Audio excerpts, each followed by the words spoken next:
Tribunal de Kempton Park diz que a detenção de Manuel Chang é legal e não mostra-se contra a extradição. Utentes estão preocupados com a demora da reabertura do troço da Mafureira na Avenida Josina Machel, no município da Matola.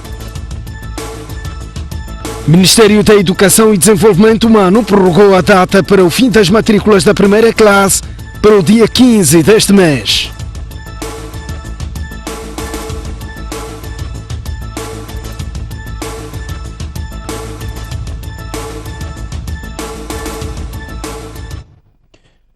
Muito boa noite, bem-vindos ao jornal. O Tribunal de Kempton Park confirmou hoje que a detenção de Manuel Chang é legal e não mostra-se contra a extradição do ex-ministro moçambicano para os Estados Unidos da América. Entretanto, a decisão final sobre o caso voltou a ser adiada para amanhã para análise do pedido da defesa de liberdade condicional mediante pagamento de caução. O segundo dia da audição de Manuel Chang na sala 31A do Tribunal de Kempton Park em Joanesburgo era esperado como decisivo sobre o caso do ex-ministro moçambicano. E pela magnitude do assunto, antes de tudo, uma brigada de anti-explosivos vasculhou a sala para garantir a segurança dos presentes. O ex-ministro e deputado da Assembleia da República e a sua defesa, composta por 3 advogados, estavam desta vez perante uma procuradora com o TPC bem feito, após o pedido de adiamento feito na terça-feira. A audição começou quase às 10 horas. O Ministério Público rebateu a defesa, explicando que a detenção de Chang é legal por ter cumprido todos os procedimentos estabelecidos pela Justiça Sul-Africana, a exemplo do mandato de captura ter sido assinado por um juiz local. 30 minutos depois, a juíza dava uma pausa de quase meia hora para analisar os documentos das partes, tendo acabado por alinhar com o Ministério Público. A decisão do tribunal é que a detenção foi mesmo legal. Detenção decidida, a defesa do ex-ministro anunciou então que vai avançar com um pedido de liberdade condicional para Manuel Chang mediante o pagamento de uma caução. Sucede que, pelos crimes de que Chang é acusado e pelo valor de mais de 2 bilhões de dólares envolvidos nas dívidas ocultas, o Ministério Público pediu que os mesmos sejam enquadrados na escala 5, uma das escalas com as cauções mais altas. A defesa recusou e às 12 horas era dada mais uma pausa na audição para que a juíza pudesse analisar os argumentos. A audição retomou às 14 horas com a discussão do mesmo ponto e com o Ministério Público e a defesa com os mesmos argumentos. Uma hora depois, a juíza Sagra Subrayan perguntava às partes sobre a sua disponibilidade para continuar com a audição esta quinta-feira. Não tendo havido oposição, decidiu-se por mais um adiamento. A determinação da escala dos crimes de que Manuel Chang é acusado é o principal assunto reservado para esta quinta-feira. Sobre a extradição, o tribunal não mostrou-se contra, mas ainda não há data certa prevista para que a decisão final sobre este caso seja tomada. Imagens de Pedro Amba, António Tiwa, STV. Manuel Chang partilhou uma cela com 20 reclusos na noite de terça para quarta-feira na prisão de Madabi, em Joanesburgo. O ex-ministro diz que os colegas da cela eram fumadores que não o permitiam uma noite tranquila, por isso a defesa pediu ao tribunal que providenciasse uma cela privada. O pedido foi aceito. No fim da audição desta quarta-feira, foram dedicados alguns minutos para a análise das condições de reclusão de Manuel Chang na prisão de Madabi. O ex-ministro das Finanças diz que não conseguiu dormir porque os colegas de cela, em número de 20, eram fumadores de estupefacientes. A defesa pediu ao tribunal para que intercedesse pela transferência do deputado moçambicano para uma cela privada. Consultado um quadro do tribunal e com a intervenção da equipa da Embaixada Moçambicana, o pedido foi aceito. Como é que ele estava e como é que foi este processo? A verdade é que no âmbito da assistência consular que a missão diplomática tem estado a prestar ao nacional, Manuel Chang, intercedemos junto dos advogados para se aligerar as condições de reclusão. E assim os seus advogados interviram hoje perante o tribunal, que aceitou que ele estivesse recluído numa cela reservada. Enquanto o caso não é decidido, Manuel Chang continua detido no mesmo estabelecimento prisional situado na cidade de Joanesburgo. Já nos Estados Unidos da América, a defesa do libanês Jean Bostan enviou esta terça-feira uma carta à justiça norte-americana com proposta de caução de 20 milhões de dólares e residência de alta segurança para atenuar medidas de coação.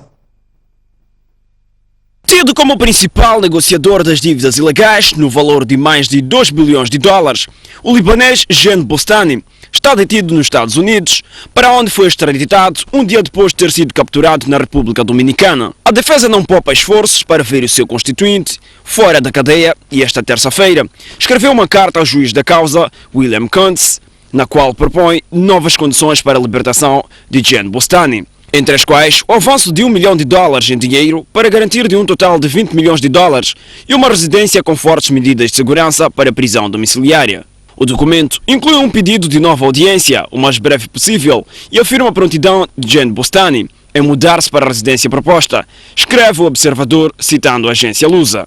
O regime de alta segurança inclui buscas por eventuais armas ou contrabando na residência a cada 2 semanas, a presença 24 horas de 2 seguranças armados e a supervisão de um responsável para coordenar trabalhos com o governo e os serviços de pré-julgamento do Tribunal Federal, assim como a utilização de equipamentos tecnológicos, registros em vídeo de 24 horas na maior parte da habitação e monitorização de todas as visitas com detector de metais. Além da restrição de entradas e saídas da propriedade, o documento aponta que a possibilidade de fuga é diminuta, depois da apreensão de documentos de viagem de suspeito pelos serviços do FBI. Os advogados escrevem que, dada a forte possibilidade de que Bostani vença no julgamento, este não tem razões para se tornar um fugitivo internacional, assim comprometendo a possibilidade de ganhar a vida com a profissão escolhida e o bem-estar da sua jovem família. A defesa avança ainda que, se houver condenação, a probabilidade é de uma sentença de prisão ser relativamente curta, segundo as diretrizes de sentença aplicáveis ao caso. A carta inclui ainda explicações sobre o envolvimento de Jean Bostani, a data dos fatos executivos do Brinvest Group, uma holding sediada no Abu Dhabi, nos Emirados Árabes Unidos, detentora de um estaleiro naval.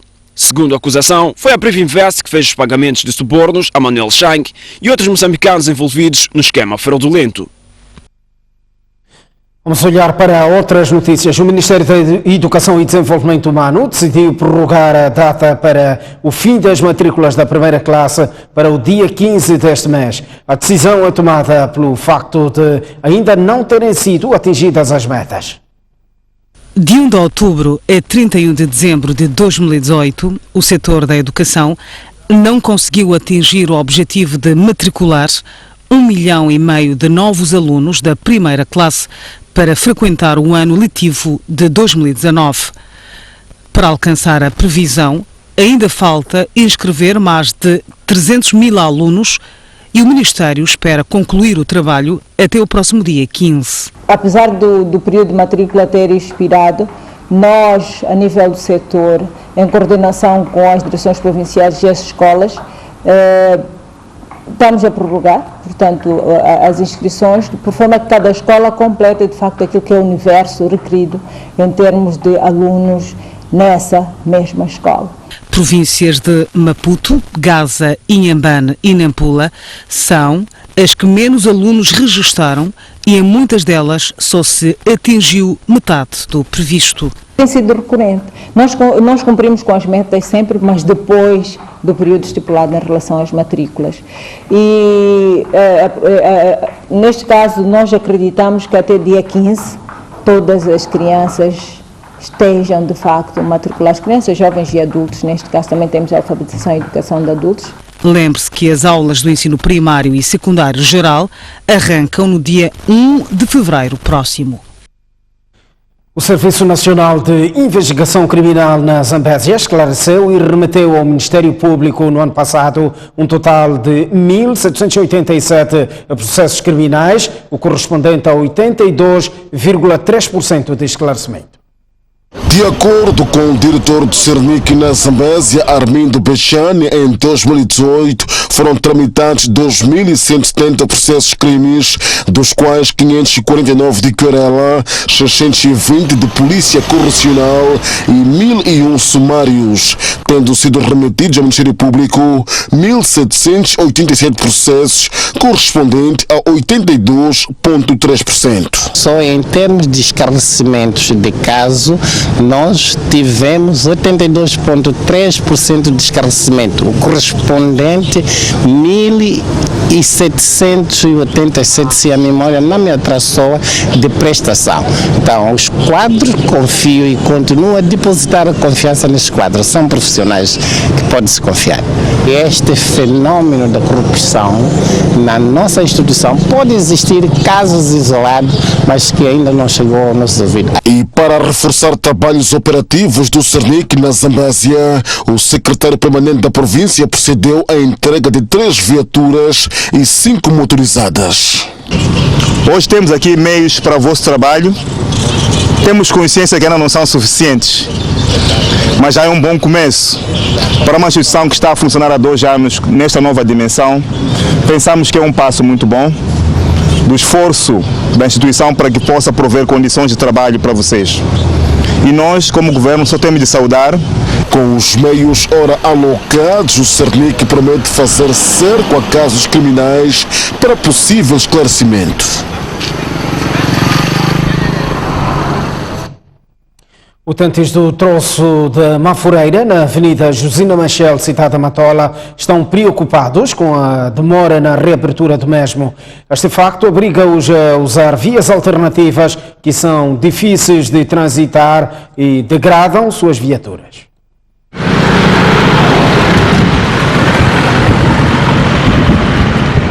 Este é o exercício a que os utentes da Avenida Josina Machel, mais concretamente do troço da Mafureira, no município da Matola, estão submetidos desde que começaram as obras de reabilitação daquela parte da estrada em maio do ano passado.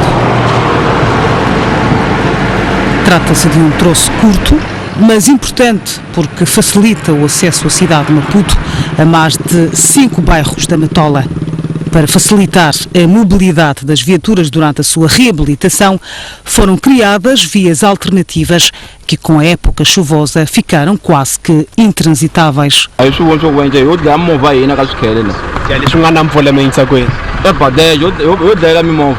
sim, caso de dano da viatura, suspensão, coisa, tudo do carro. Está muito péssimo. Está muito péssimo. A suspensão vai embora. E passar muito mal, muito mal. O carro é danificado. O que mais inquieta os utentes daquela via é que o prazo das obras de reabilitação expirou no dia 30 de dezembro último, mas a mesma ainda não foi reaberta. O projeto ali parece que já terminou, mas eu não sei porque que não abrem. Isso está mal, como vejo, as viaturas já estão a passar de uma forma mesmo muito difícil. Acho que até agora está a levar muito tempo para fazer aquele do outro lado de lá, então para aqui está um caos. Para esclarecer a situação, a STV ouviu a Administração Nacional de Estradas, responsável pela obra, que através do seu porta-voz explicou que esta vedação faz parte dos trabalhos de reabilitação e visa assegurar que ninguém passe por ali até que o betão fique consistente. Nós temos essas máquinas a bararem aqui por causa do tipo de estrutura, de solução que se adotou, que é um pavimento rígido. Então, o betão precisa, conforme as especificações, de algum tempo de cura. Para o presente caso, são 28 e vão completar os 28 dias no dia 18. Isso significa que no dia 18 de janeiro nós vamos reabrir aqui ao tráfego. A nossa reportagem A Administração Nacional de Estradas revelou ainda que necessita de cerca de 26 milhões de meticais para a construção de valas de drenagens naquela avenida, como forma de resolver em definitivo a problemática de águas estagnadas. Saímos a esta altura para uma curta pausa. Voltamos dentro de instantes com mais informação. Até já.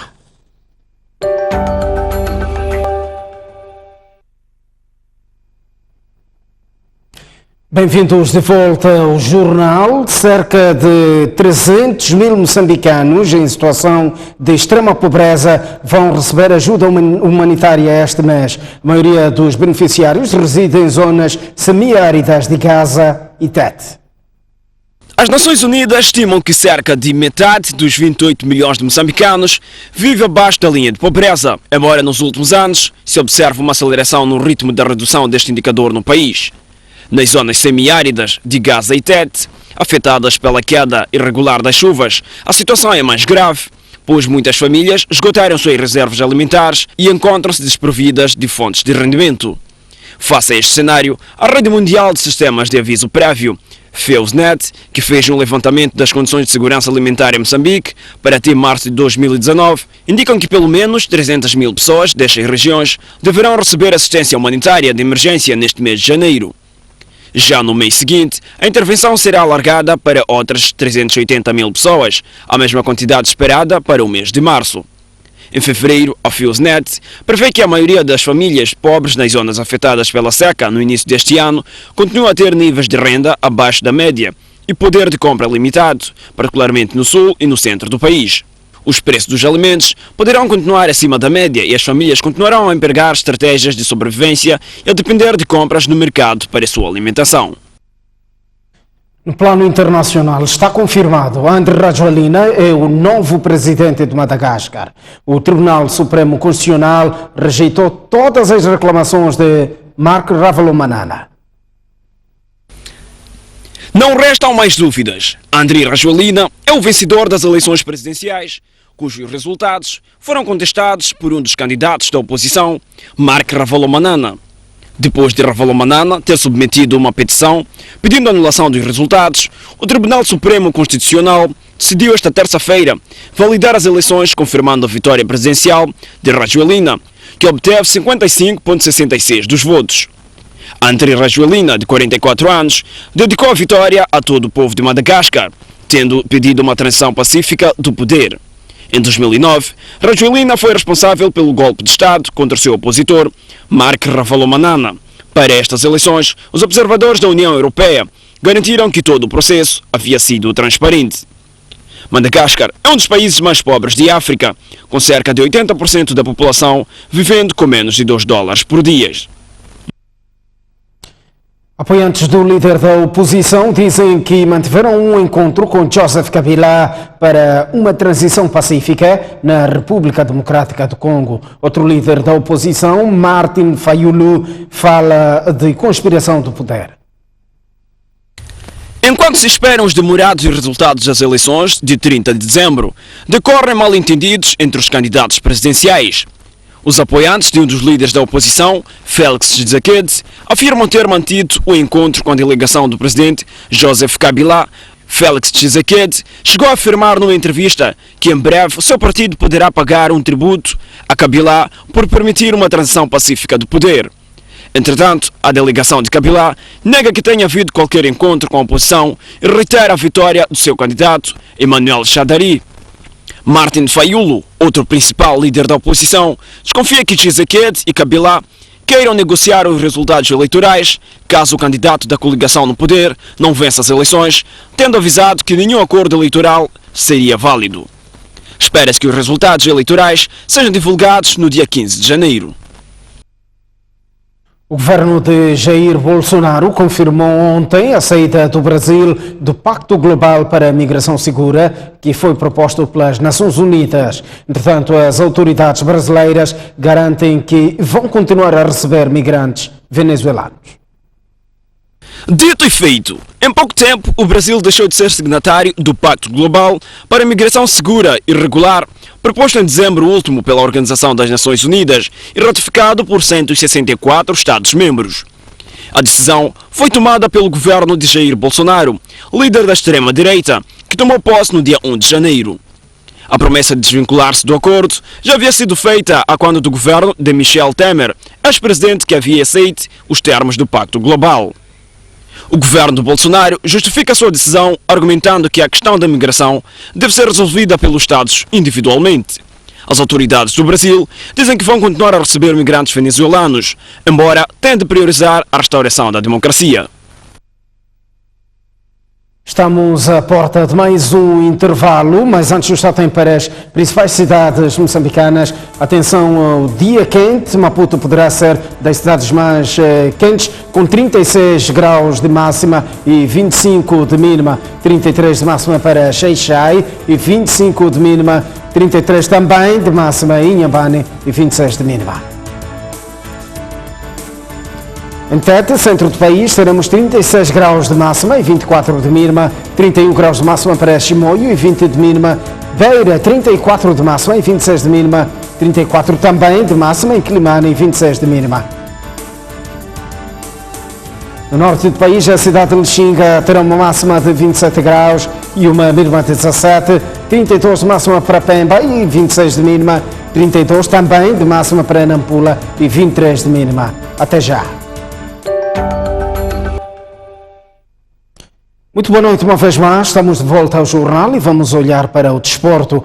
Um negócio pouco claro, com contornos que dão espaço a um processo na Justiça. Há menos de 5 anos, o Conselho Municipal de Nampula cedeu o campo municipal a um empresário e este, por sua vez, construiu um campo municipal numa outra zona, mas 3 anos depois da inauguração, não acolhe jogos porque as bancadas estão a ruir, perigando a vida dos espectadores. É aqui onde sempre funcionou o estádio municipal e daqui saíram grandes estrelas do futebol nacional, até que um negócio entre a Edilidade, na altura liderada por Castro Namaca, e o empresário da praça privou definitivamente jovens e adultos de usar o recinto localizado no centro da cidade de Nampula. Recordo-me, nos tempos eu estava a jogar na academia de Namtekeliwa, quando tinha uns meus 12 anos. Sim, decorei aqui o campeonato de iniciados. Com o tempo jogamos, mas com o tempo o campo foi fechado. Depois disso, mudamos para o campo de Sporting. Nós pensamos que talvez alguma coisa poderia mudar. Quando vimos, já quando estava a vedar, pensamos que alguma coisa pode mudar, mas nada está mudando. Os contornos e o transpasse do terreno nunca foram do domínio público. Entretanto, o novo estádio municipal passou a situar-se a cerca de 15 km do centro urbano. O estádio municipal 25 de setembro, que durou décadas, foi transferido do bairro de Namteklia para Moala Expansão. Por fora, parece estar tudo em condições e às mil maravilhas. No seu interior, deparamos-nos com outra realidade. O perigo está à espreita um pouco por todos os lados. As bancadas feitas de gesso estão a desabar desde a parte mais baixa até a superior, que chega a 3 metros de altura.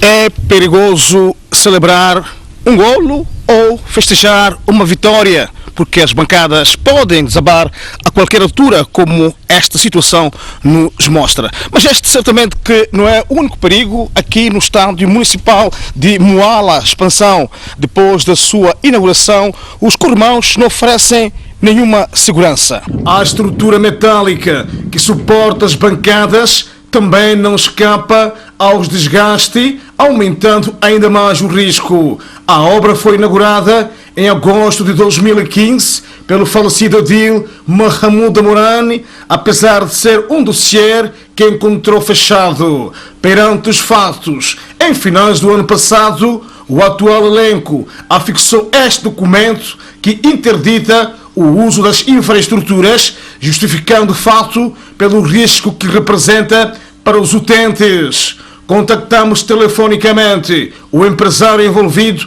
no negócio, mas não atendeu a nossa chamada. E agora? ninguém assume a responsabilidade. Os ferros do próprio estádio estão a cair, as bancadas todas estão destruídas.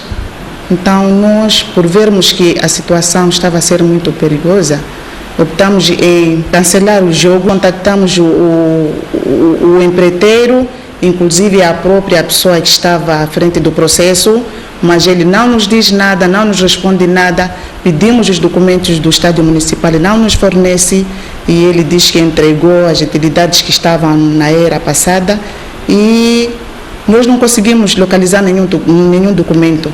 Alguma responsabilização, visto que é um bem público e foi abandonado assim do nada? O que é que se vai fazer para subsequentes? Vai depender depois de se fazer o levantamento, não é? Porque neste momento está-se a fazer um trabalho dentro do estádio e depois desse trabalho todo vai-se ver se vai se responsabilizar ou o que é que vai acontecer. Nós depois vamos saber e ter conhecimento. Até lá, a cidade de Nampula ficará sem campo municipal. Ivo Oliveira, Chamar Ramadani, STV, Nampula. No segundo ano consecutivo, o avançado egípcio Mohamed Salah foi eleito o melhor jogador africano. Salah superou a concorrência do senegalês Sadio Mané e do gabonês Pierre-Emerick Aubameyang. Le meilleur joueur de l'année 2018, Mohamed Salah. Mohamed Salah. Salah torna-se assim o quarto jogador a erguer o troféu em 2 anos consecutivos, depois dos senegaleses El Hadji Diouf em 2001 e 2002, Yaya Touré em 2011 e 2012 e do cameronês Samuel Eto'o em 2003 e 2004. Na eleição, Salah recebeu 64% de um total de 194 votos, enquanto que Sadio Mané obteve 22%. E Aubameyang ficou com 14% dos votos.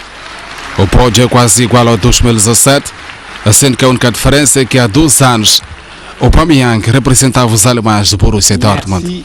A escolha do 11 do ano foi pela primeira vez feita pelos atletas e era previsível que fosse dominada por jogadores que atuam na Liga Inglesa de Futebol. As únicas exceções foram do ugandês Denis Onyango, que defende as cores do Mamelodi Sundowns da África do Sul, do senegalês Kalidou Koulibaly, que representa o Nápoles da Itália, do marroquino Mehdi Benatia, que representa a Juventus também da Itália, e do ganês Thomas Partey, que alinha pelo Atlético de Madrid da Espanha. E está tudo visto no jornal. Eu volto a cruzar caminhos em antena consigo na STV Notícias no Noite Informativa. Até lá.